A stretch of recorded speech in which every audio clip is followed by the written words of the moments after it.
அன்பு நண்பர்கள், அருமை தோழர்கள், நெக்ஸ்ட் ஜென் நேயர்கள் அனைவருக்கும் வாழ்க வாழ்க வாழ்க. நான் உங்கள் ஜோதிடர் டாக்டர் ஓம் சக்தி ராஜா. புரட்டாசி மாதத்தினுடைய பலாபலன் ரிஷப ராசிக்கு எப்படி இருக்குது அப்படின்றத பார்க்க போகிறோம். முதல்ல கிரக சஞ்சாரத்தை நம்ம பார்க்கலாம். உங்களுடைய ராசியில் ஜென்மத்தில் குரு பகவான் சஞ்சரிக்கிறார். 2ஆம் இடத்துல செவ்வாய் பகவான் சஞ்சாரம் பண்ணிட்டுருக்கார்.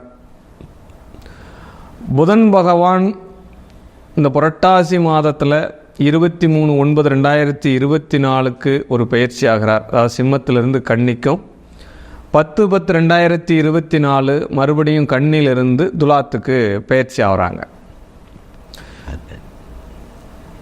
சுக்கிர பகவானுடைய பயிற்சி புரட்டாசி மாதம் பிறந்த உடனே 2ஆம் தேதியே சுக்கிரன் பயிற்சியாகி ஆட்சி பெற்றுட்டார். உங்களுடைய ராசியாதிபதி ஆட்சி பெறுவார். அது 6ஆம் இடமாக இருக்கட்டும், 8ஆம் இடமாக இருக்கட்டும், 12ஆம் இடமாக இருக்கட்டும். முதல்ல ஒரு ஸ்தான அதிபதி ஸ்தானம் பெறார் அப்படின்ற ஒரு விஷயத்தை நம்ம முதல்ல எடுத்துக்கலாம். இந்த கடைசி புரட்டாசியினுடைய 27ஆம் நாள் மறுபடியும் உங்களுடைய ராசியாதிபதி விருச்சிகத்துக்கு பயிற்சி ஆகிறார். இந்த புரட்டாசி 23 இந்த கடைசி 23 7 நாட்களுக்கு முன்னால் இந்த குரு பகவான் ஜென்மத்தில் இருக்கக்கூடிய இந்த குரு பகவான் வக்ரகதி ஆகிறார். இதுதான் இந்த கிரக சஞ்சாரத்தினுடைய நிலை, இந்த புரட்டாசி மாதத்தினுடைய நிலை. ராகு பகவான் எவ்வித மாற்றமின்றி லாபஸ்தானத்தில் இருக்காங்க. சனி பகவான் வக்ரகதியில் இருக்காங்க. கேது பகவான் உங்களுடைய பஞ்சமஸ்தானத்தில் எந்தவித மாற்றமின்றி இருக்கிறார். அப்போ இந்த மாதத்தினுடைய ரிஷப ராசியினுடைய பலாபலன் எப்படி இருக்க போகிறது அப்படின்ற ஒரு விஷயத்தை எடுத்துக்கலாம். அஷ்டமாதிபதி ராசியில் இருக்கிற வரைக்குமே எந்த ஒரு நிகழ்வுகள் வந்தாலும் அமைதியாக கையாளணும். முதல்ல ஒரு விஷயத்தை தெரிஞ்சுக்கணும். இது குருவுக்கு உண்டான பலாபலன்.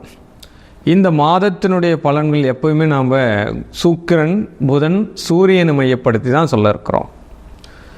அப்போ சுகாதிபதி அப்படின்னு சொல்லக்கூடிய இந்த சூரிய பகவான் பஞ்சமஸ்தானத்தில் பயணிக்கும் போது அது எந்த பாகம்னாலும் இருக்கட்டும், எப்பயுமே திரிகோணத்தில் கிரகங்கள் வரும்பொழுது நம்முடைய வாழ்க்கையினுடைய ஏற்றங்கள் உண்டு அப்படின்ற ஒரு விஷயத்தை எடுத்துக்கலாம். அதிர்ஷ்டம் அப்படின்னு பேர். அது கட்டிடம் கலை சார்ந்த துறையில் இருக்கிறவங்க, சிவில் துறையில் இருக்கக்கூடியவர்கள், இவங்களுக்கு எல்லாம் அரசியல் துறையில் இருக்கிறவங்க, கலை சார்ந்த துறையில் இருக்கிறவங்க, பியூட்டிஷியனாக இருக்கக்கூடியவங்க, மளிகை தொழில்கள் வைத்திருக்கக்கூடியவர்கள், சுக்கிரனுடைய காரகத்துவம் உள்ள தொழில்கள் பண்ணக்கூடியவர்கள் அத்தனை பேருக்கும் ஏற்றம் அப்படின்னு சொல்லலாம். ஏன்னா முதல்ல ராசியாதிபதி வலுத்திருக்கார். ஆமாம், அப்போ 6ஆம் இடத்துல போய் வலுக்கிறாரே, ருணம் ரோகம் சத்ரு பாவகம் தானே அப்படின்னு எடுத்துக்கலாம். தொழில் பாவகம் அப்படின்னு எடுத்துக்கலாம். கண்டிப்பாக உங்களுடைய தொழிலில் மிகப்பெரிய ஒரு அபரீத வளர்ச்சி இந்த மாதத்தில் கிடைக்கும் அப்படின்ற ஒரு விஷயத்தை எடுத்துக்கலாம். அது நீங்கள் பண்ணக்கூடிய பிஸ்னஸை பொறுத்தளவுக்கு, நீங்கள் 1000 ரூபாயில் பண்ணுறீங்களா பிஸ்னஸ், 10,000 ரூபாயில் பண்ணுறீங்களா, 10 லட்சத்தில் பண்ணுறீங்களா, 10 கோடியில் பண்ணுறீங்களா, அது உங்களுடைய அந்த தகுதியை பொறுத்து உயர்வுகள் கிடைக்கும் அப்படின்ற ஒரு விஷயத்தை எடுத்துக்கலாம். மிகப்பெரிய ஒரு வளமை உண்டு அப்படின்னு சொல்லலாம். மனைவியால் யோகம் உண்டு, வாடிக்கையாளர்களால் வெற்றி உண்டு, நண்பனால் இப்பொழுது மிகப்பெரிய ஒரு ஆதாயம் உண்டு அப்படின்னு கூட சொல்லலாம். ஆமாம், ஒரு மிகப்பெரிய ஒரு கஷ்டமான தருணத்தில் செய்யக்கூடியவன் தான், உதவி செய்யக்கூடியவன் நண்பன் அப்படின்னு தான் சொல்கிறோம் இல்லையா? அந்த நண்பன் உங்களுக்கு மிகப்பெரிய ஒரு உதவிகளை செய்யக்கூடிய ஒரு மாதமாக இந்த மாதம் எடுத்துக்கலாம். கண்டிப்பாக எடுத்துக்கலாம். எதிர்பார்த்த வீடு மனை யோகத்துக்கு உண்டான கடன்கள் கிடைக்கும். கடன் அடைவு பெறும். நீண்ட நாட்களாக இருந்த கடன் அடைவு பெறும். மருத்துவ செலவுகள் நேரிடும் சொல்லலாமா, இல்லை குறைவு பெறும் அப்படின்னு சொல்லலாமா அப்படின்னா, இது எல்லாமே உங்களுடைய லக்ன பாவகத்துக்கு 6ஆம் இடத்தினுடைய நிலையை பொறுத்து தான் சொல்லணும்.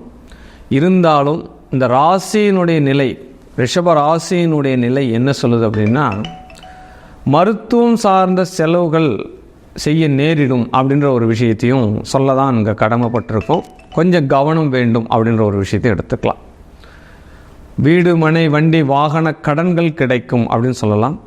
புதிய வாகனங்கள் வாங்கக்கூடிய ஒரு பாக்கியம் உண்டாகும் அப்படின்ற ஒரு விஷயம் சொல்லலாம். வாடிக்கையாளர்கள், திருமண பாவங்கள், இது எல்லாமே சக்ஸஸ் கொடுக்கும் மாதம்.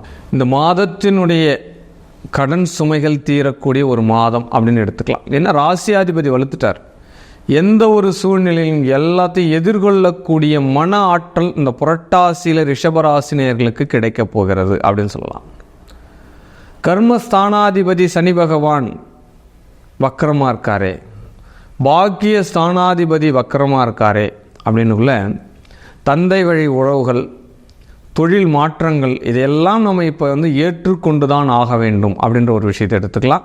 இந்த தொழில் மாற்றங்கள் நம்மளுடைய வாழ்க்கையை மாற்றி புரட்டி போட போகிறதா அப்படின்னு உங்கள் கேள்வி கேட்டீங்க அப்படின்னா, கண்டிப்பாக உங்களுடைய ஏற்றங்களுக்கு உண்டான ஒரு மாதமாக இந்த சனியினுடைய வக்கரம் இருக்க போகிறது அப்படின்னு சொல்லலாம். 11ஆம் இடத்துல பாவிகள் இருக்கணும். என்ன 11ஆம் இடம் என்பது பொருள் பாவகம் அப்படின்னு சொல்லப்படுறது. இந்த பொருளாதாரத்தெல்லாம் 3, 6, 8, 4, 10, 12, 11 இந்த பாவகங்கள் எல்லாமே பார்த்தோம் அப்படின்னா உயிர் பாவகம் அப்படின்றதெல்லாம் கிடையாது, பொருள் பாவகம் அப்படின்னு பேர்.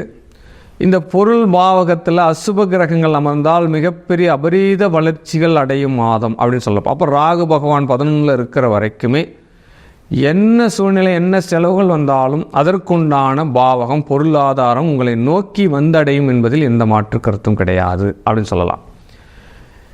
எதிரிகள் உங்களை தேடி பிரச்சனை பண்ணுவாங்க, அதெல்லாம் சமாளிக்கக்கூடிய ராசியாதிபதி வலுப்பெற்றதால் உங்களுடைய எதிரிகளை நீங்கள் தும்சம் பண்ணிவிடுவீங்க. அதில் எந்த மாற்று கருத்தும் கிடையாது. தந்தையினுடைய உடல் உபாதைகள் சற்று நடப்பதற்கு வாய்ப்புகள் உண்டு. தந்தையினுடைய உடல் நலத்தில் கொஞ்சம் கவனம் வேண்டும். தந்தையாருக்கு மதிப்பு மரியாதை கொடுக்கணும். குரு அப்படின்ற அந்தஸ்து உள்ளவங்களுக்கு மதிப்பு மரியாதை எல்லாம் கொடுக்கணும். நீங்கள் 2வது திருமணத்திற்காக காத்திருக்கக்கூடிய அன்பர்களுக்கு வாய்ப்புகள், இப்போது வரக்கூடிய வாய்ப்புகளை குரு வக்ரகதிக்கு பிறகு நீங்கள் பயன்படுத்தி கொள்ளலாம் அப்படின்ற ஒரு விஷயத்தை இந்த நேரத்தில் நான் மென்ஷன் பண்ணத்துக்கு விரும்புகிறேன். கட்டாயம் தொழில் சார்ந்த பயணங்கள் நடக்கும் அப்படின்னு சொல்லலாம். ஏன்னா உங்களுடைய 12ஆம் அதிபதியான செவ்வாய் பகவான் 2ஆம் இடத்துல இருக்கிறதுனால வருமானத்திற்காக திரைகடல் ஓடியும் திரவியும் தேடு அப்படின்னு சொல்லப்படுது. அப்போ தொலைதூர பயணங்கள் உங்களுக்கு இப்போது வெற்றி தருமா? அஷ்டமாதிபதி ராசியில் இருக்கிறதுனாலையும் விரையாதிபதி 2ஆம் இடத்துல இருக்கிறதுனாலையும் வெளியூர் வெளிநாடு மக்களுக்கு இப்போது சிறப்பான வருமானத்தை தரும் அப்படின்ற ஒரு விஷயத்தை நீங்கள் எடுத்துக்கலாம். தினம் தினம் வருமானம் பார்க்கக்கூடிய நபர்கள், ஆமாம், எந்தெந்த விஷயத்தில் கவனமாக இருக்கணும் அப்படின்னா டாக்குமெண்ட் சார்ந்த விஷயத்தில் கொஞ்சம் கூடுதல் கவனம் வேண்டும் அப்படின்ற ஒரு விஷயத்தை எடுத்துக்கலாம். புத்தகத்துறையில் இருக்கக்கூடியவங்க, சுய தொழில் சிறு குறு தொழில் செய்யக்கூடியவர்கள், அந்நிய முதலீடு செய்யக்கூடியவர்கள், ஆயில் பிஸ்னஸ் பண்ணக்கூடியவர்கள், இந்த மைன்ஸ் பெட்ரோலிய துறையில் இருக்கக்கூடியவர்கள், கனிம வளத்தில் இருக்கக்கூடியவர்கள், இந்த தொழில் சார்ந்து இருக்கக்கூடியவர்களுக்கு எல்லாமே இந்த மாதம் ஏற்றமிகு மாதமாக அமையப்போகிறது. ஏன்னா பஞ்சமஸ்தானத்தில் சூரியன் வகார், சூரியனுக்கு 5ஆம் இடம் எப்பொழுதுமே வளர்ச்சி அப்படின்னு சொல்லலாம். உங்களுடைய சூரியனுக்குடைய 5ஆம் இடம் உங்களுடைய பாக்கியஸ்தானம் வளர்ச்சி அடைகிறது அப்படின்னு சொல்லலாம். லக்னம் ராசி வளர்கிறது அப்படின்னு சொல்லலாம். ஒரு ஃப்ரெஷ்ஷாக இருக்க போகிறீங்க, ஒரு யூனிக்காக இருக்க போகிறீங்க, எல்லாத்தையுமே சமாளிக்கக்கூடிய ஒரு மைண்ட் கெப்பாசிட்டி உங்களுக்கு இந்த மாதத்தில் கிடைக்க போகுது அப்படின்னு சொல்லலாம். இந்த ரிஷபராசி நேயர்களுக்கு இந்த புரட்டாசி மாதத்தில் மேலும் அனுகூலம் பெறக்கூடிய ஒரு விஷயம் மாதவ மாதம் அப்படின்னு சொல்லக்கூடிய இந்த மாதத்தில் கார்த்திகேயன், இந்த முருகப்பெருமானுடைய வேலும் மயிலும் இருக்கக்கூடிய முருகப்பெருமான், அப்போ சேவல் கொடியுடன் கூடிய முருகனை வழிபட உங்களுக்கு வெற்றி வெற்றி வெற்றி. வாழ்க வாழ்க வாழ்க. ஒவ்வொரு மாதத்தினுடைய பலாபலன் என்பது கிரக சஞ்சாரங்களை கொண்டும் கோச்சார கிரகங்களுடைய நகர்வுகளை கொண்டும் காலபுருஷ தத்துவத்தினுடைய அடிப்படையில் கிரகத்தினுடைய நகர்வுகளை பொறுத்து தான் நம்ம பார்க்குறோம். ஒரு கிரக அதிபதி எந்த பாவகத்தில் அமர்ந்திருக்கார், என்ன நட்சத்திரத்தில் அமர்ந்திருக்கார், அவர் நட்சத்திர அதிபதி என்ன, ஜென்ம நட்சத்திராதிபதி எந்த பாவகத்தில் இருக்கார், அவர் எந்த காரகத்தில் இருக்கார் அப்படின்ற விஷயங்கள் எல்லாம் நீங்கள் தெரிஞ்சுக்கணும். அப்படின்னா உங்களுடைய சுய ஜாதகத்தினுடைய நிலையை நீங்கள் தெரிஞ்சுக்கணும். அதனுடைய பலன்கள் மட்டுமே முழுமையான பலன்களை கொண்டு செல்லும் அப்படின்னு எடுத்துக்கலாம். ஆமாம், ஏன்னா ஒரு ஜாதகத்தில் உங்கள் ஜென்ம நட்சத்திர அதிபதி நின்ற அதிபதி யார், அவருக்கு வீடு கொடுத்த கிரகம் யார்? அவர் ஆட்சி பெற்றிருக்காரா, நீச்சமாக இருக்காரா? அப்போ ஒரு நீச்ச கிரகத்தின் மீது உங்கள் ஜென்ம நட்சத்திராதிபதி பயணிக்கிறாரா? அப்போ கோச்சார கிரகங்களினுடைய பரிகாரம் என்ன? குரு வந்தால் மட்டும்தான் பரிகாரம். அப்போ நமக்கு என்னைக்கு பிராப்தம் இருக்குது, எப்படியெல்லாம் நம்ம வாழ்க்கையை உயர்த்திக்கலாம், இப்படி பலதரப்பட்ட கேள்விக்கு பதில் உங்களுடைய ஜனன ஜாதகத்தினுடைய தீர்வு மட்டுமே.